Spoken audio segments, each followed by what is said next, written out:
Bonjour à tous, moi je m'appelle Clara Julien, je suis donc doctorante en géographie en 6e année et je suis là pour vous présenter mon travail de thèse et les résultats principaux qui ressortent d'un travail de terrain, un peu la fabrique derrière ce travail de terrain sur ce sujet au croisement entre migration et questions environnementales. Donc je travaille sur le cas vietnamien, je vais vous parler de migration interne au Vietnam depuis les côtes et les deltas du Vietnam vers la métropole d'Ho Chi Minh Ville, qui est la plus grande ville du sud du pays, dans un contexte d'incertitude. Alors d'abord, pour peut-être positionner cet objet de recherche qu'est la question du refuge, c'est vraiment pour moi un objet qui est au centre de 3 champs de recherche, entre la migration, l'aménagement et l'environnement. Et donc l'idée est d'étudier des flux migratoires dans le cadre des études environnementales. Donc ça, on en a déjà beaucoup parlé aujourd'hui. La migration comme une éventuelle stratégie d'adaptation au risque qui puisse être mise en perspective avec d'autres stratégies possibles d'adaptation. Et du point de vue des études urbaines, c'est l'idée de regarder l'insertion dans le territoire d'arrivée et éventuellement la vulnérabilité des migrants en ville. Alors, c'est la seule slide où il y a vraiment beaucoup de texte. Mais avant vraiment de rentrer dans le terrain, je voulais poser quelques éléments peut-être de définition. Donc, la question centrale qui a mené tout ce travail de recherche de thèse, c'est de savoir dans quelle mesure la migration vers l'urbain peut être considérée comme une stratégie d'adaptation pour réduire la vulnérabilité dans un contexte de changements environnementaux. À l'intérieur de cette question, il y a celle de savoir si effectivement cette migration est une réaction ou non à des changements environnementaux, prendre en compte la vulnérabilité tant dans le territoire de départ que d'arrivée, et in fine, se demander si la ville peut ou non jouer ce rôle d'espace de refuge. Alors, 2 termes que je voudrais définir en introduction, c'est d'abord de s'arrêter sur la notion même d'adaptation, simplement pour préciser qu'on peut la comprendre comme l'ensemble des pratiques d'ajustement, qu'elles soient majeures ou mineures, d'un système. Le système, ça peut être un individu, un ménage, une communauté, donc on peut réfléchir à plusieurs échelles différentes, qui vise à augmenter sa capacité à faire face à un stress externe. Donc là, je cite notamment les travaux de Brooks.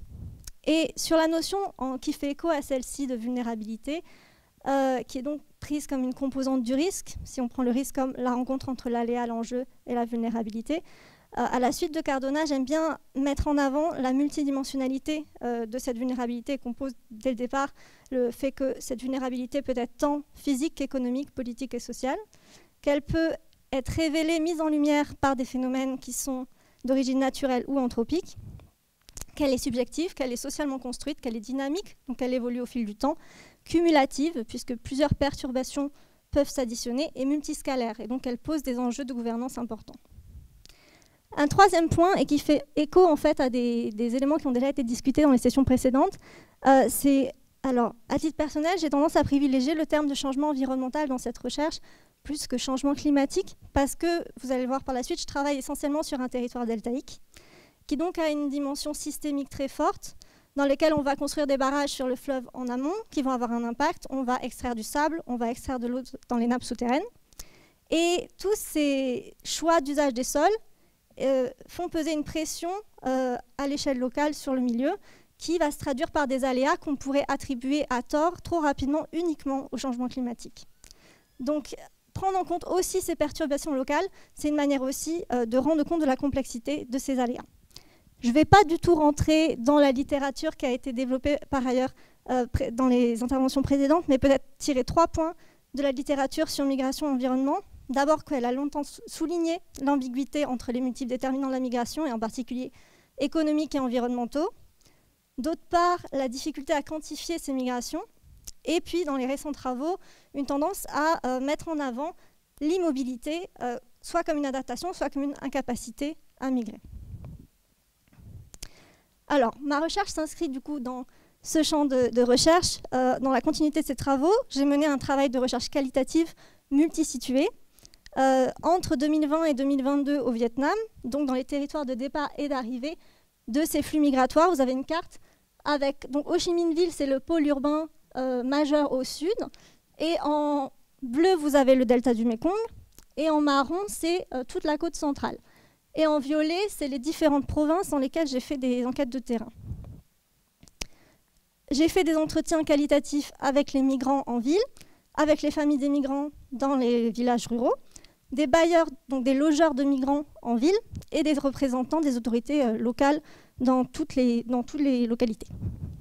Alors, Ça, ce sont les cartes des différents terrains avec les communes enquêtées, donc les deux provinces enquêtées dans le delta du Mékong en bas à gauche. En bas à droite, c'est la province enquêtée dans le centre. Et au milieu, vous avez la carte d'Ho Chi Minh Ville avec les deux quartiers périphériques que j'ai étudiés dans l'ouest de la métropole. Alors, il faut que je donne pas mal d'éléments de contexte sur le Vietnam pour pouvoir expliquer un peu les résultats de cette recherche. Les flux migratoires, donc il y a eu plusieurs vagues de migration au Vietnam antérieures, mais les flux migratoires en particulier qui m'intéressent, ce sont ceux qui émanent d'un essor des migrations depuis les années 90, depuis les zones rurales vers l'urbain. Et ces migrations ont pu se développer dans un changement de contexte politique, puisque donc, le Vietnam est un pays communiste autoritaire qui se dit socialiste à économie de marché et qui, à la fin des années 80, a eu un tournant majeur en s'ouvrant à l'économie mondialisée, ce qui s'est traduit par une urbanisation croissante, une industrialisation et une vision de la modernité qui est promue, qui est de plus en plus tournée vers l'urbain. En termes de politique publique, ça s'est traduit par l'assouplissement d'une politique importante qui est celle du carnet de résidence. Donc au Vietnam, les ménages sont associés à leur commune d'origine par un carnet qui pendant longtemps a été très difficile à modifier, qui était donc un frein à la migration et qui a été assoupli de manière à permettre aussi le développement de ces migrations en même temps qu'on développait les systèmes de transport. Donc ça, c'est un peu pour vous donner le cadre de l'essor de ces flux migratoires. Il y a des corridors migratoires qui sont apparus depuis les zones rurales, en particulier depuis le delta du Mékong et la côte centrale, qui sont les deux régions principales des migrations, vers principalement la région sud-est et la métropole d'Ho Chi Minh Ville et ses périphéries industrielles. Je vais un peu vous présenter le contexte précis du delta du Mékong et le centre du Vietnam. Le delta du Mékong, c'est 17 millions d'habitants, sur 12% de la superficie du pays. C'est un territoire qui a un accroissement démographique et un taux de fécondité assez faible, une urbanisation lente, mais qui est surtout très important sur le plan agricole, puisqu'il produit plus de la moitié de la production de riz du pays, dont 90% est exporté.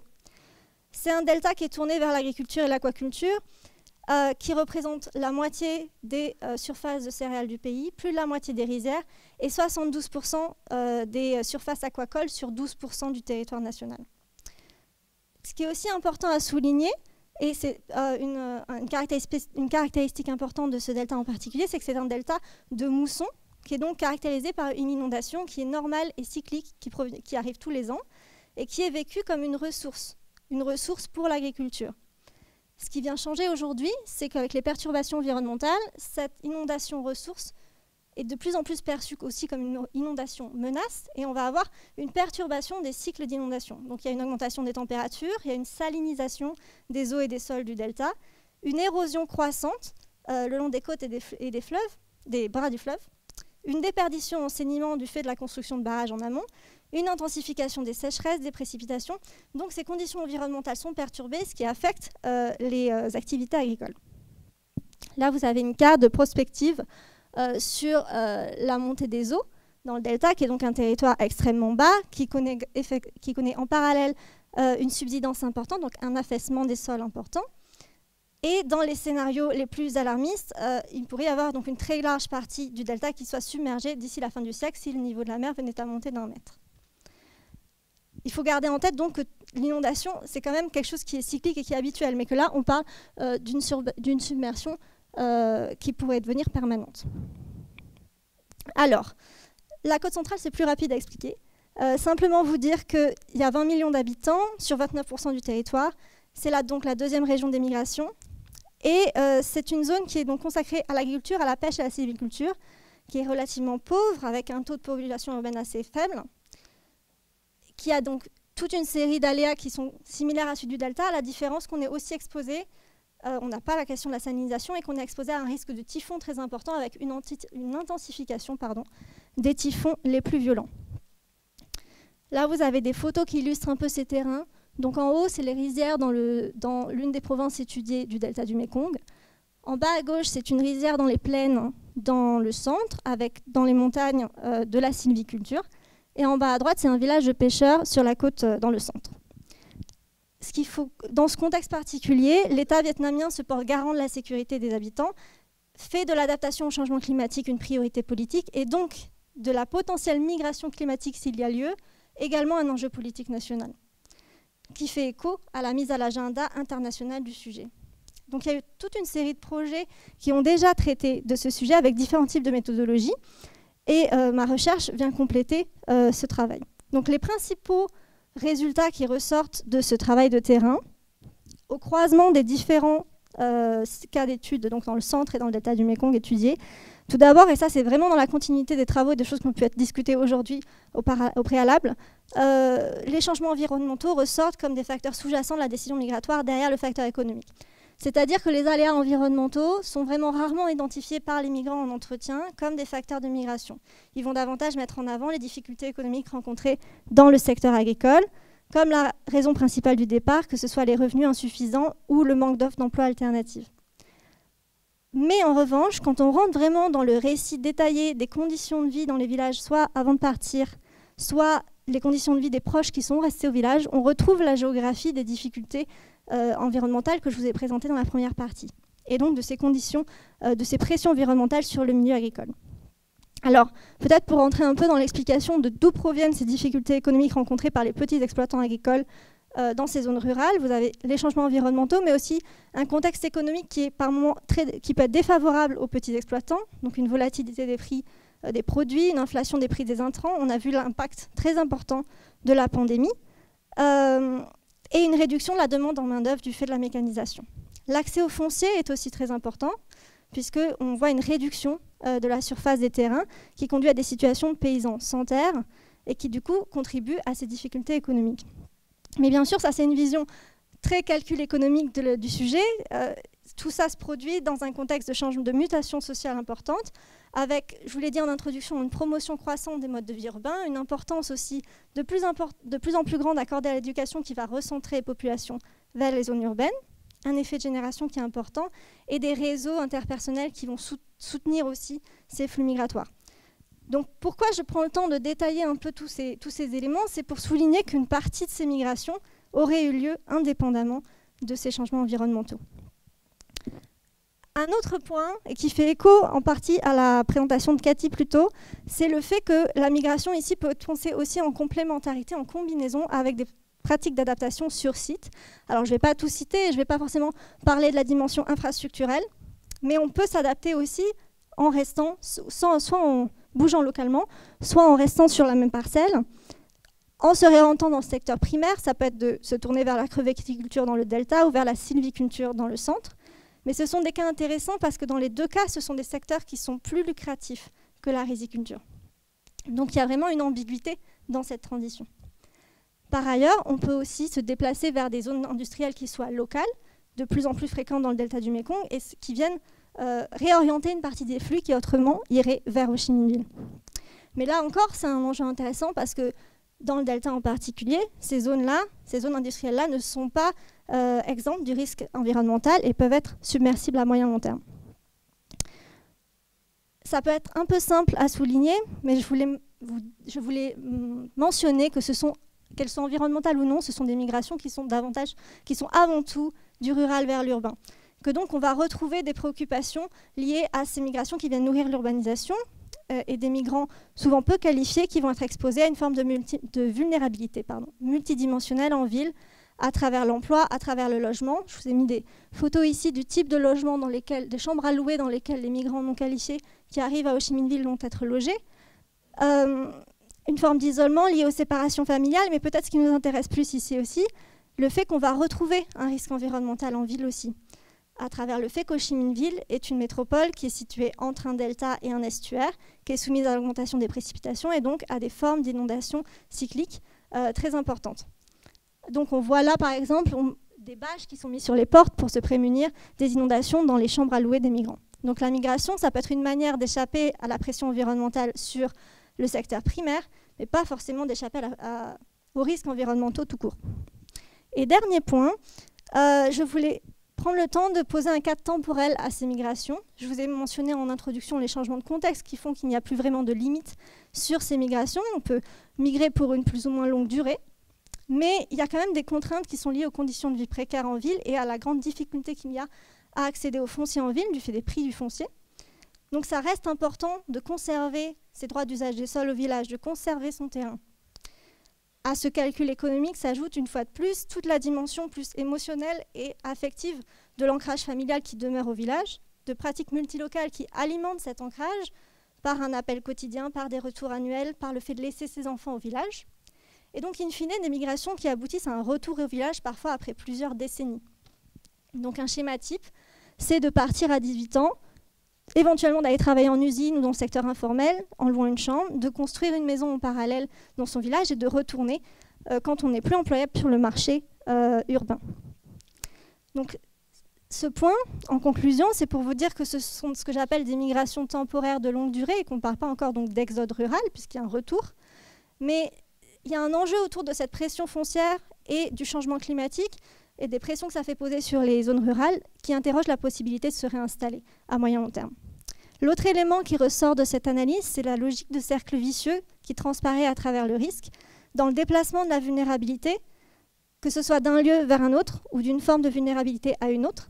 Et un élément que je n'ai pas trop développé dans cette présentation, mais aussi le déplacement de la pression anthropique sur l'environnement. Ça amène à s'interroger sur les politiques publiques qui sont mises en œuvre, dont je n'ai pas le temps de vous parler aujourd'hui, mais qui s'avèrent assez ambivalentes entre contrôle de peuplement et urbanisation, soutien au développement de l'industrie et du secteur tertiaire et soutien au secteur agricole, qui montrent bien toute la complexité qui se cache derrière ces migrations. Merci beaucoup de votre attention. Et je mentionne à nouveau que je suis aussi membre du projet Climic et que vous pouvez consulter sur la page ou nous contacter si vous voulez rejoindre le séminaire mensuel qui est organisé. Merci beaucoup.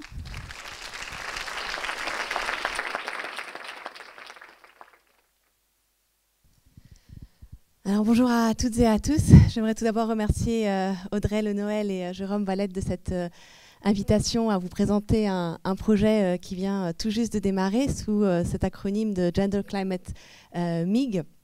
Et donc je vais faire une présentation un peu plus courte que Clara et Florian parce que je n'ai pas encore le plaisir de pouvoir vous présenter des résultats de recherche, mais je vais essayer de vous proposer quelques réflexions théoriques et méthodologiques sur cette question de comment saisir le vécu des migrations environnementales, comme il en est question donc dans le titre de notre panel aujourd'hui, et donc notamment depuis une perspective du genre, comme c'est donc l'objectif pour ce projet Gender Climate MIG. Alors je vais aussi en profiter pour partager avec vous quelques informations concernant les principales étapes de ce projet qui vient donc de commencer en juillet et qui va se dérouler jusqu'en juin 2028 et qui est actuellement conduit au laboratoire Printemps. Je partage avec vous ces principales étapes puisque comme on vient de démarrer, peut-être que certains seront aussi intéressés pour rejoindre cette aventure. Donc, Gender Climate Mix, c'est un projet de recherche qui va donc porter sur les facteurs environnementaux des migrations depuis une perspective de genre et qui comprend donc quatre enquêtes. Une première enquête sur ces questions de gouvernance internationale et transnationale des migrations environnementales avec comme point d'entrée cette équipe du mécanisme international de Varsovie pour les pertes et préjudices, qui est donc régie par la Convention 4 des Nations Unies pour les changements climatiques. Et puis ensuite, donc, quatre enquêtes ethnographiques qui seront donc menées à Mexico City, à Casablanca et à Kuala Lumpur, avec des migrations spécifiques pour chacune de ces enquêtes. Donc des enquêtes ethnographiques auprès des personnes qui migrent depuis certaines régions du Honduras et du Guatemala pour Mexico City, notamment donc, ces régions qui appartiennent donc, au couloir sec d'Amérique centrale. Ensuite, pour la seconde enquête, une enquête auprès des personnes qui migrent de certaines régions du Sénégal et du Mali, des régions qui sont particulièrement affectées par les sécheresses et dans certains cas les phénomènes lents de désertification également. Et pour la troisième enquête, qui sera menée donc à Kuala Lumpur, une enquête auprès des personnes migrantes venues d'Indonésie et du Bangladesh, qui souvent viennent dans le cadre de migration de travail, mais dont on pourrait peut-être aussi faire l'hypothèse que les facteurs environnementaux jouent un poids certain dans leur trajectoire migratoire.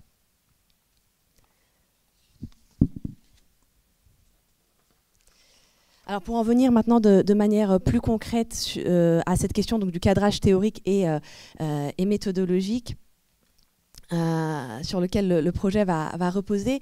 Pourquoi donc adopter une perspective de genre?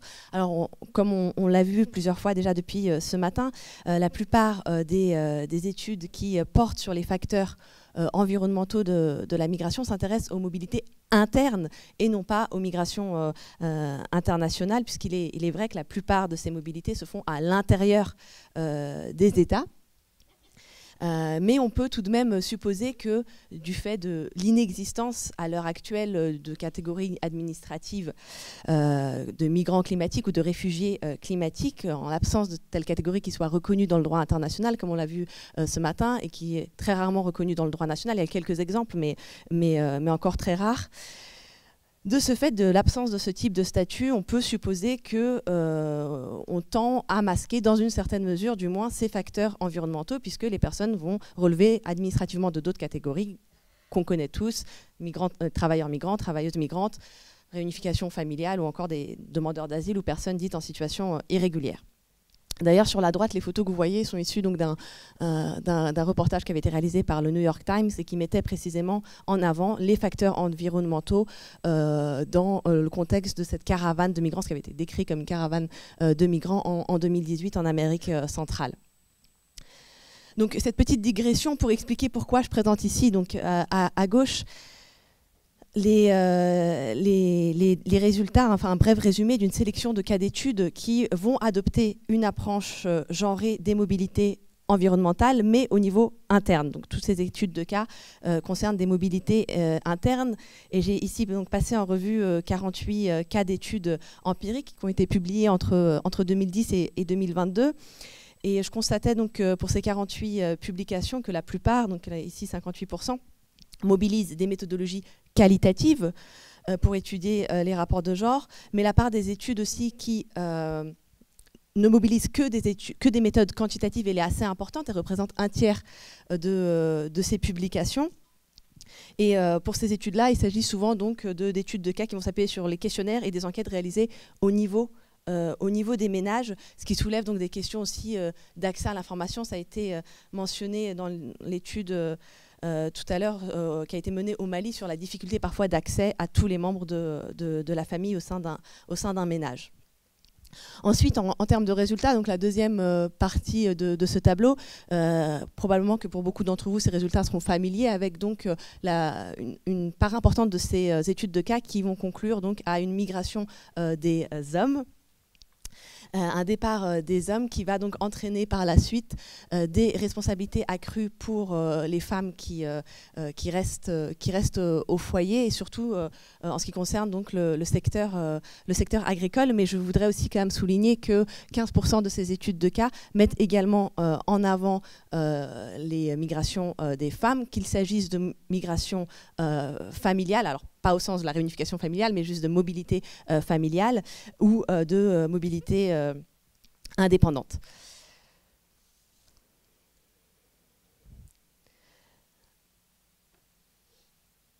Donc voilà, donc, l'objectif pour ce projet de recherche, c'est de pouvoir s'appuyer sur, bien sûr, ce que nous savons déjà par rapport aux mobilités internes et explorer ensuite davantage les inégalités qui sont produites par les rapports de genre en contexte de changement climatique pour les migrations internationales cette fois. Et comment donc adopter cette perspective de genre.